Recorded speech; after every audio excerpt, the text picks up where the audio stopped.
Niko, do you mind kind of just giving a brief introduction on yourself, stating your name, the sport that you play, and the school that you currently attend?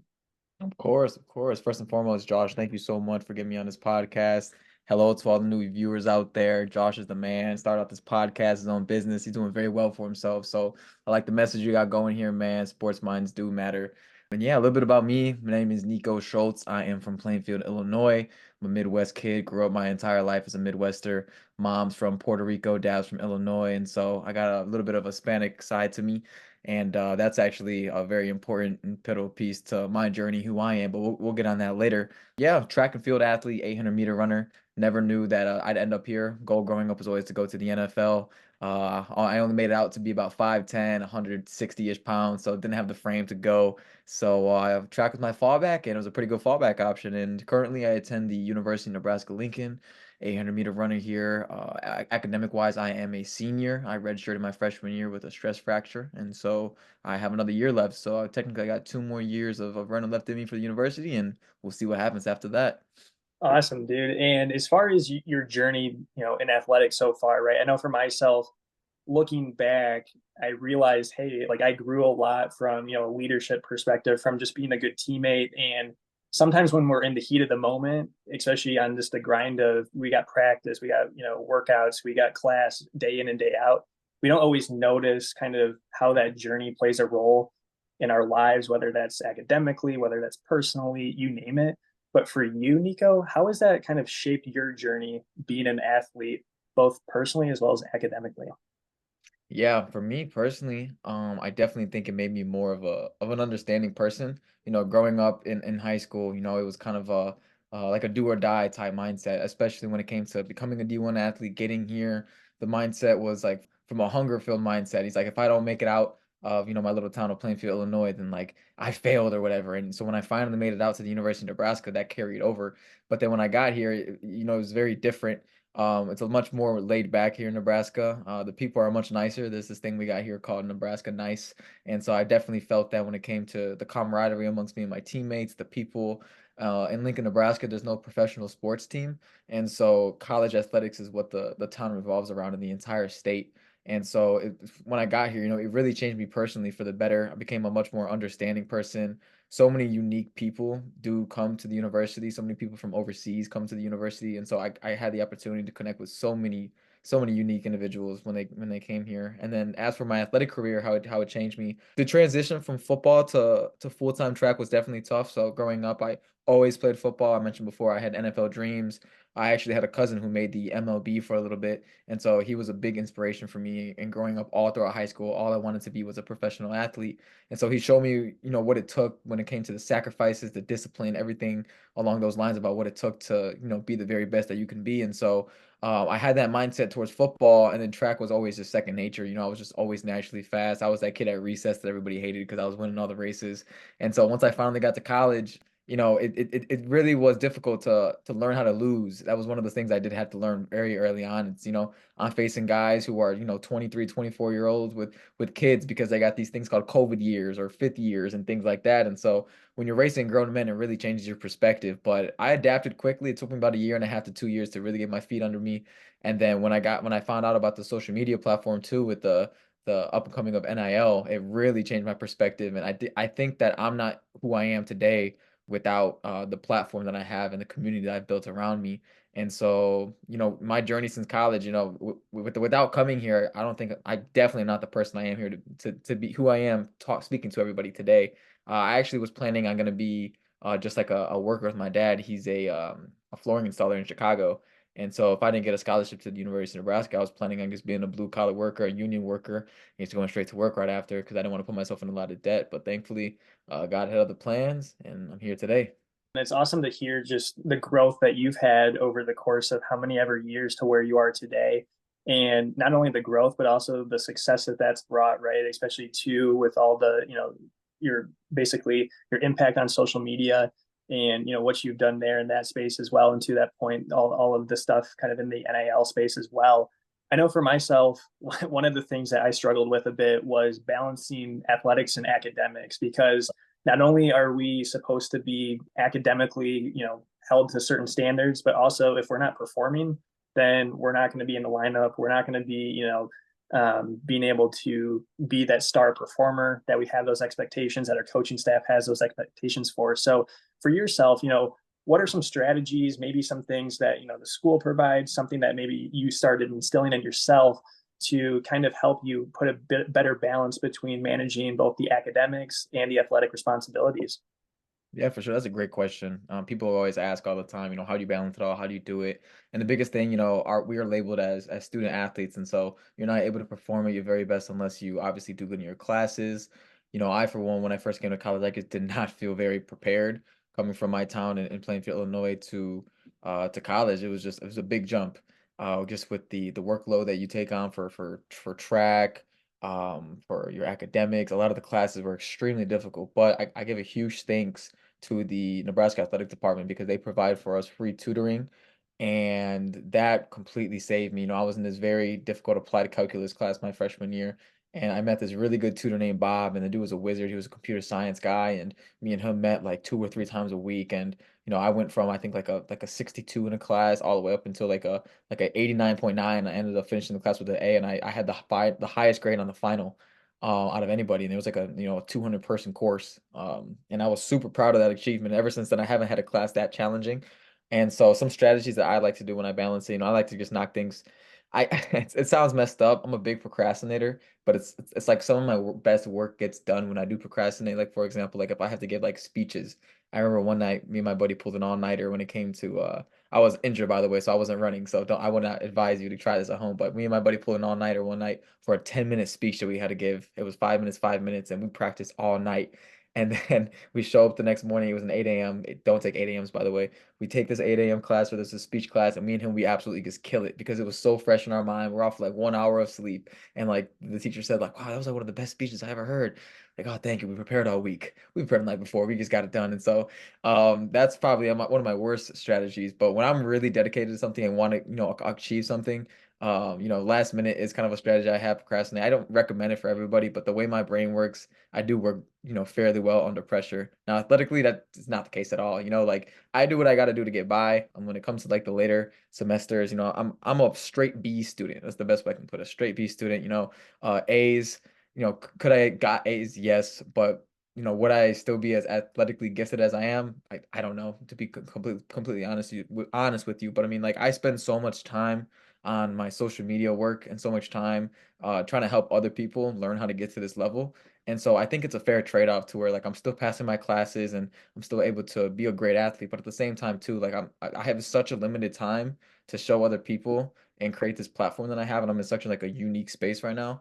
And I just feel that I have to utilize every single second that I have to like try to get back to the community and the people who like want to get to the next level. And the way I picture myself is like, who would I have wanted to watch, or who is somebody that like would have inspired me when I was like, 14, 15, 16, 17 years old, wanting to get to the next level. And so like when you wake up every single day with that perspective, that's kind of like the way I approach not just my social media work and my running, but just kind of everything I'm like throughout life. So yeah, that's kind of how I balance academics, athletics, and social media in a way.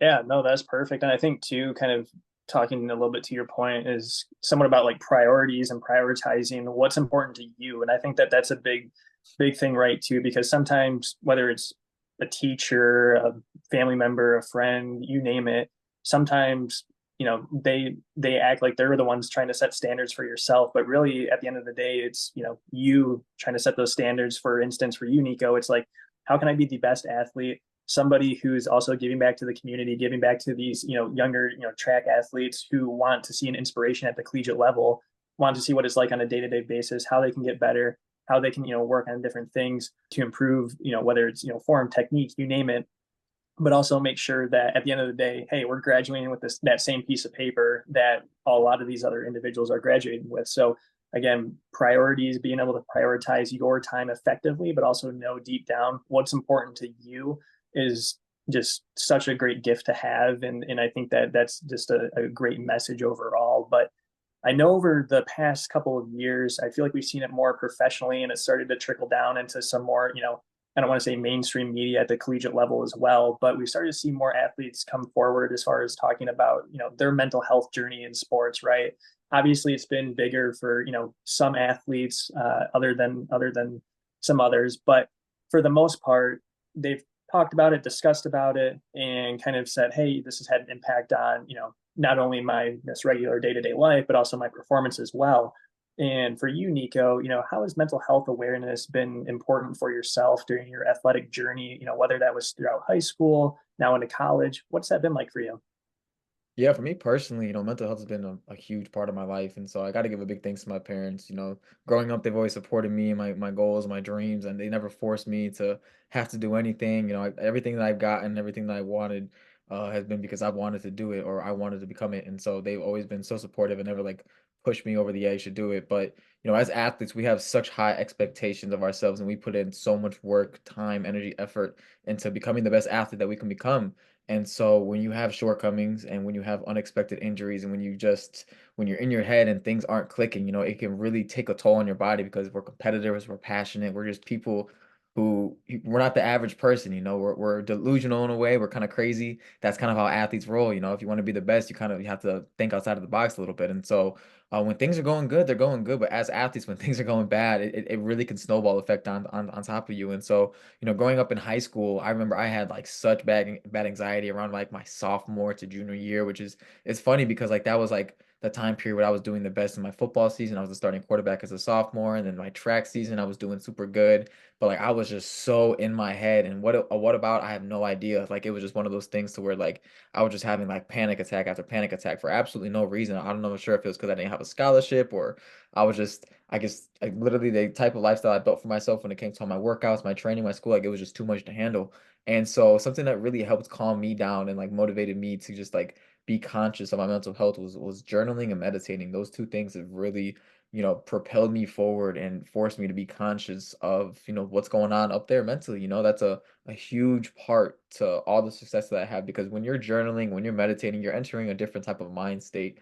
I definitely notice myself. I'm much more calmer, it's pretty funny. I think a friend told me the other day, I think we're 10% conscious and 90% subconscious. And so subconsciously, I have all these negative thoughts, all these crazy things, and then consciously, you're talking to somebody, you're looking at them, you're just existing. But like when you're writing down on a journaling, right?